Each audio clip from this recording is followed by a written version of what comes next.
नमस्कार, स्वागत है आप सभी का हमारे चैनल में। आज हम सुनने जा रहे हैं शेख चिली की कहानी, जिसका शीर्षक है ख़याली पुलाव, अंडों की टोकरी। एक दिन सुबह-सुबह पता नहीं मियाँ शेख चिली को क्या धुन सवार हुई कि बाजार पहुंच गए। बाजार से उन्होंने कुछ अंडे खरीदे और उन अंडों को एक टोकरी में भरकर अपने सिर पर रख लिया और फिर वह घर की ओर चल दिए। घर जाते-जाते उन्होंने ख़याली पुलाव पकाना शुरू किया कि अगर इन अंडों से बच्चे निकले तो मेरे पास ढेर सारी मुर्गियां होंगी और ये ढेर सारी मुर्गियां ढेर सारे अंडे देंगी। उन अंडों को बाजार में बेच कर मैं बहुत धनवान बन जाऊंगा। अमीर बन जाने के बाद मैं एक नौकर भी रखूंगा जो मेरे लिए खरीदारी किया करेगा। उसके बाद मैं अपने लिए एक महल जैसा आलीशान घर बनवाऊंगा।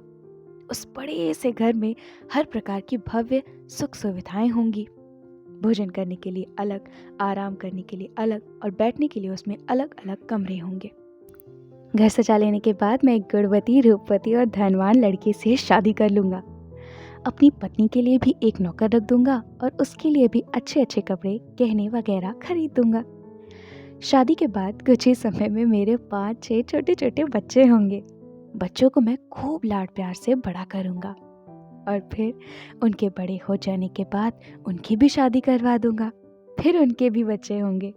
फिर मैं अपने पोतों पोतियों के साथ खुशी खुशी खेलूंगा।